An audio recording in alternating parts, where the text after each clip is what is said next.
Hey guys, thanks for being here. I just want to bring this up before I jump into the story today, that I know y'all really like these SCP narrations, these adaptations, but they take a lot of effort to put together. So if you are a writer or a producer or someone that's into editing videos, any of that stuff, make sure to reach out to me. My email is masonnarrates@gmail.com. I really want to blow this channel up, but I need some help to really get this thing moving. So if that's something you do, and maybe you want to partner up, we can discuss that moving forward. But with that being said, let's go ahead and just jump into the story. This one's on SCP-039. I'd been working at Dale's Auto for about 3 years when the monkeys showed up. That's not a metaphor, I mean actual monkeys. Dale had been talking for weeks about how his business was booming and he needed more hands. We were a 4-man operation, me, Dale, Ricky, and sometimes Dale's nephew Cody when he wasn't in class. And we were drowning in work orders, but Dale was cheap. The kind of cheap where he'd rather watch his guys burn out than pay a fair wage to a fifth. So when he came in one morning with this big grin on his face and told us he'd solved a labor problem, I figured he'd hired some teenager off Craigslist. "Friend of mine put me in touch with a guy," Dale said, rocking back on his heels like he'd just won the lottery. "He's got a crew, mobile outfit. They travel around, do contract work. He's giving me a hell of a deal." "How much of a deal?" Ricky asked. "Don't worry about it." The crew arrived the next day in a white box truck. The driver was a tall guy in a denim jacket who introduced himself as Warner. German accent, maybe. Slick back hair and a smile that didn't quite reach his eyes. He shook Dale's hand, then mine, then Ricky's, holding on a beat too long each time. "Where's the crew?" Dale asked. "In the truck." Warner walked around back and rolled up the door. I don't know what I expected. I definitely didn't expect what came out. There were 6 of them. They walked upright, hunched forward, moving in a tight group. They were wearing coveralls, children's coveralls, it kinda looked like, but they were fitted and they were, I swear to God, monkeys. Big ones, the size of a 5-year-old kid, with huge drooping noses that made them look like they were sad old men. But that wasn't the worst part. They didn't have eyes. Where their eyes should have been, there was just like this smooth skin stretched over bone, like the sockets had been filled in with putty and painted over. And their mouths? No lips, no opening at all, just a flat, sealed surface below the nose, like someone had erased the bottom half of their faces in Photoshop. "What the fuck?" Ricky whispered. "They're trained," Warner said, like that was a part we were confused about. "Best workers you'll ever have. No breaks, no complaints, no overtime." Dale was already nodding.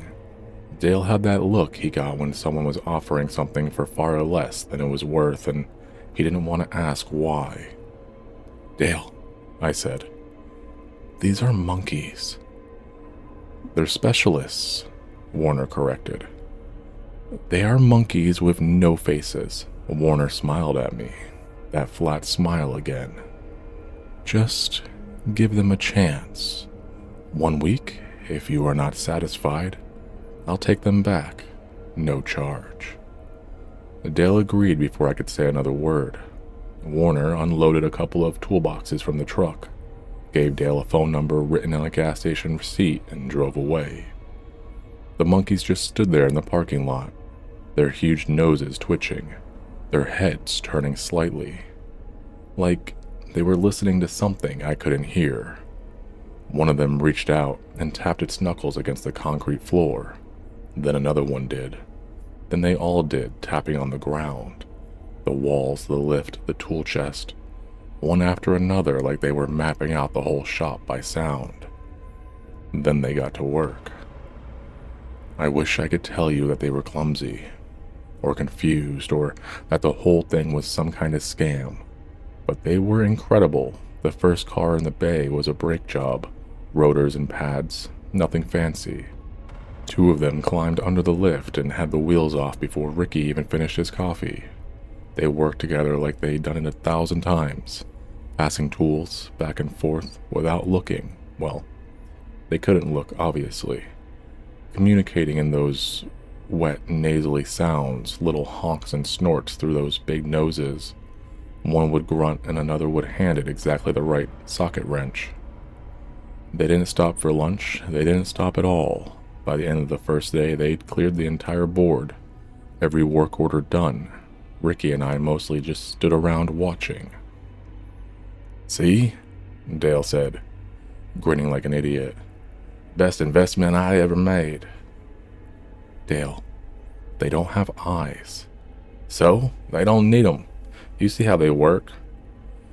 "Where did they come from? What are they?" "They're monkeys, Nick. Trained monkeys. People train monkeys to do all kinds of things." "People don't train monkeys to do brake jobs, Dale." He shrugged and walked away, counting receipts. The first week was surreal. The monkeys, I couldn't help calling them that, even though it felt wrong somehow. They showed up every morning at 7 and worked until we closed. They lived in the back of the shop, in a storage room Dale cleared out for them. They slept in a pile, all 6 of them tangled together like puppies. At night, I could hear them through the wall, making those nasal sounds back and forth. Not loud, almost like whispered conversations. They never ate, not once. I left a banana out on a workbench as a kind of test, and it sat there for 3 days until it turned brown and I threw it away. They didn't drink water either. They didn't use the bathroom. They just worked and slept and tapped on things. The tapping was constant. Whenever one of them moved to a new area, it would reach out and knock on the nearest surface and tilt its head like it was reading the echo. They do it to cars, to walls, to floors. Sometimes they tap on each other. I didn't like watching that part, one of them running its fingers over another one's sealed up face, and both of them snorting softly through their noses. Ricky quit on Thursday. Didn't even give his 2 weeks, just said he couldn't take the sounds anymore and left. I thought about following him, but I needed the money. My ex had custody of my daughter, and the child support payments were killing me. I couldn't afford to be unemployed, not even for a week. Dale hired Ricky's replacement the next Monday. His name was Jake. Something was off about Jake from the first second. Not in an obvious way. He was polite, friendly, showed up on time, and was quite a normal-looking guy, maybe mid-30s with a lean build. But he wore dark sunglasses inside, even in the shop, and he never took them off, and he wore a surgical mask, always. Dale said it was a medical thing and not to ask about it. I tried not to stare, but I noticed things. Jake also never ate lunch with me and Cody. He'd say he already ate, or he wasn't hungry, or he was fasting. Every day, a different excuse. He never took his mask off to drink water. He never went to the bathroom. He worked with this focused intensity that was almost mechanical, like every movement was precise and deliberate, no wasted motion, no hesitation. And the monkeys loved him. The first time Jake walked into the shop, every single one of them stopped what they were doing and turned towards him. Their noses started twitching like crazy. One of them made a sound I'd never heard before, this slow, resonant hum through its nose, and the others picked it up, all of them humming at once. Jake walked right up to them and knelt down, and then they swarmed him, touching his face, his hands, his arms, snorting and honking. He let them, just kneeling there perfectly still. "You a monkey whisperer or something?" I joked. Jake's mask shifted like he was smiling underneath it. "Something like that." After that, Jake and the monkeys were inseparable during work hours. He directed them without saying much. A tap on the shoulder here, a low hum there, and they responded like he was their foreman. Production went up another 30%. Dale was ecstatic. Something was wrong, and I knew it. I just couldn't name it yet. It was Wednesday when I started putting it together. I was working late, finishing up an oil change on my own car. The shop was supposed to be empty, but I heard sounds from the storage room, those nasal hums. I crept over and cracked the door. Jake was sitting on the floor with the monkeys gathered around him. His sunglasses were off. His mask was off. He didn't have eyes, just smooth skin over bone, exactly like the monkeys. In his mouth, there was no mouth, just flat, seamless skin from his nose to his chin. His nose was the only feature left on his face, and it was moving, flaring with each breath, each vocalization. He was communicating with them, face to face. One of the monkeys had his hands on his cheeks, and they were both making that deep humming sound through their noses, swaying slightly. I must have made a noise because Jake's head snapped towards me. I will never forget the way his empty face turned to me. No eyes, no expression, just the nose pointed at me like he knew exactly where I was standing. I ran. I didn't go home. I drove to a bar and sat in a corner booth with my hands shaking around a beer I couldn't drink. I tried to call someone, Ricky, my ex, the police. What would I even say? My coworker doesn't have a face? There are eyeless monkeys rebuilding transmissions at the shop where I work? They'd think I was drunk. I was considering it. My phone buzzed. Unknown number. Nick. It was Dale. Come to the shop tomorrow morning, early, before we open. Dale, I saw Jake. His face. I know. Just come in early. There's someone who wants to talk to you. I should have driven to another state. I should have driven until the gas ran out and then walked until I couldn't. But I had child support due on Friday and I was $300 short. So at 6 in the morning I pulled into the lot at Dale's auto like an idiot. Warner was there, leaning against the white box truck with his arms crossed and that empty smile. Dale was next to him and Dale looked different, happy but in a strange way, like he'd made some kind of decision and was done thinking about it. Nick, Warner said, I hear you have some concerns. Where's Jake? Inside with the others. He's fine. They're all fine. Better than fine, actually. That's what I want to talk to you about. I don't want to talk. Then just listen. He pushed off the truck and walked towards me. I stepped back and he stopped. How much do you spend on food every month, Nick? What? Food, groceries, restaurants. Just give me a rough number. I don't... $500? I don't know. And how much of that goes to your daughter? I felt sick. How do you know about my daughter? Dale mentioned it. The child support. You're struggling, right? Working 60-hour weeks and you're still behind? He tilted his head. What if you didn't need food anymore, Nick? That's $500 a month back in your pocket. $6,000 a year. You'd never miss a payment again. You are insane, man. And how much time do you spend eating, cooking, shopping, sitting on the toilet? An hour a day? 2? That's a month of your life every year, wasted on digestion. Time you could spend with your daughter. If he ever get more custody, that is. Stop talking about my daughter, man. I'm trying to help you, Nick. The same way I helped Jake. He was living on the street before, addicted to drugs, could barely function. Now look at him. He's sharper than anyone you've ever met. He never gets tired, never gets hungry, never gets sick. He's free. He doesn't have a face. Warner shrugged. What's a face? Really?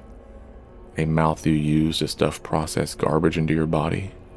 Eyes that distract you from what actually matters? Everything important is still there. He tapped his temple. The mind. That's all that matters. The rest is just machinery, biological overhead. I looked at Dale. Dale, tell me you're not buying this. Dale smiled at me, that too relaxed smile. He makes a good point, Nick. I've been thinking about it all night. The things I could do if I didn't have to sleep, eat, and deal with all of it.